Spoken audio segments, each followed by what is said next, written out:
She opened an email from a stranger, and her nightmare began. Welcome to Mr.Terror, where nightmares begin.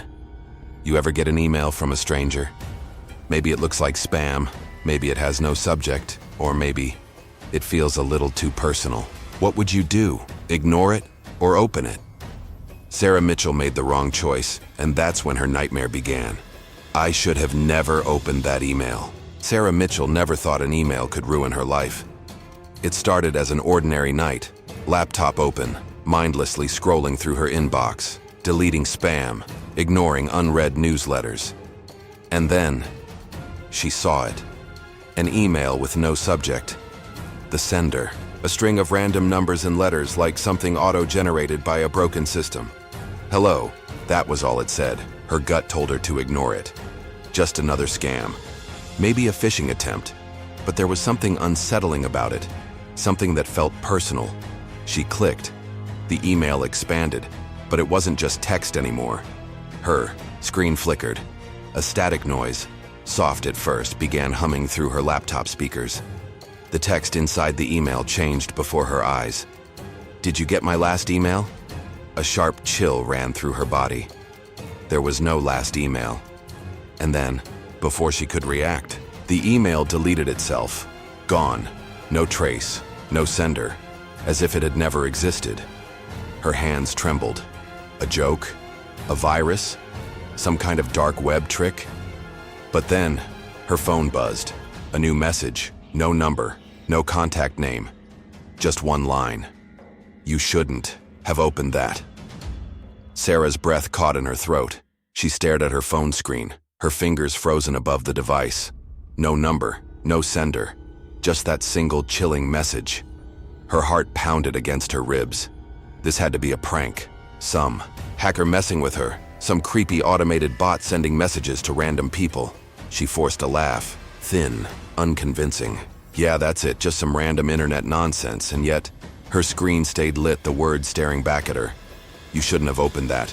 A lump formed in her throat. She tapped the screen, tried to reply. Who is this? No response. She tried calling the number, except there was no number. Just an empty field where the contact should be. As if the message had appeared out of nowhere, a slow, creeping sensation crawled over her skin. Then, her laptop screen flickered again. Her inbox refreshed itself. A new email, no subject, no sender, no preview text, just sitting there, waiting. Sarah swallowed hard. Don't open it. Just delete it. Shut the laptop. Forget this ever happened. But her fingers, they moved on their own. Click. The email opened. Her screen glitched violently. The pixels distorting, shifting, breaking apart like a corrupted file. A sharp, piercing static filled the room, rising in intensity. Sarah clamped her hands over her ears. The sound, it wasn't coming from her speakers anymore. It was coming from inside the apartment. Her stomach twisted. Someone was here. The static stopped. And then, a whisper. Right behind her. I'm in. Sarah's blood ran cold. The whisper wasn't coming from her laptop. It wasn't coming from her phone. It was coming from inside her apartment. Her pulse slammed in her ears as she spun around. Nothing.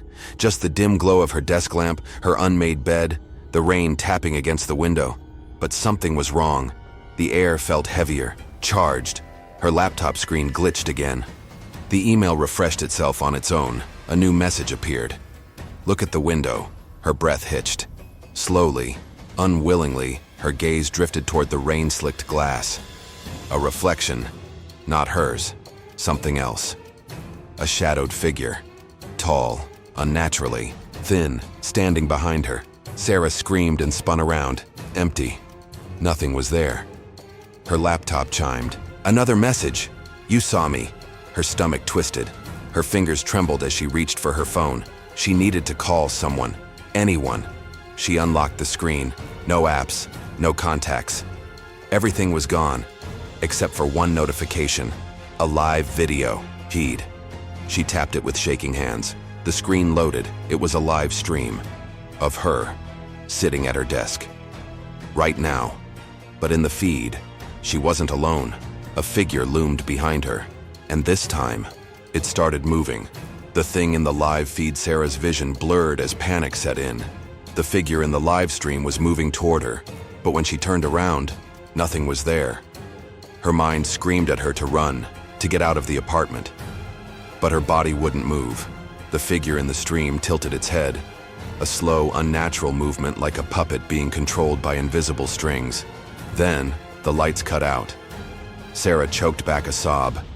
The only light came from her laptop screen, still displaying the live feed. But now, there were words on the screen. "Let's switch places." Her laptop camera glitched. The figure rushed toward the screen. The power surged back on. Sarah was no longer in her apartment. She was inside the live stream, trapped. She banged against the screen, screaming, but no sound came out. On the other side, her own body turned to face the laptop. But it wasn't her anymore. The thing inside her smiled, and then Sarah watched, in horror as it reached for her phone, and started dialing a number, her mom's number. She pounded against the screen, screaming. The call connected, a voice on the other end, groggy. "Hello? Sarah?" The thing inside her body grinned and whispered, "Mom, it's not me." The call ended, and Sarah was erased, but not gone. Sarah wasn't dead. She was worse than dead. She existed, somewhere, trapped inside the screen, inside the live stream. She could feel herself floating in a void, weightless, bodiless, a whisper of existence. And outside, it was living her life. She watched in horror as her body, no, the thing inside her, stood up from the desk, stretched, smiled. Then, it turned to the laptop, looked directly at the screen, directly at her, and typed. "Thank you for letting me in," Sarah screamed. But no one could hear her. The thing inside her body laughed, shut the laptop, and Sarah's world went black. But that wasn't the end.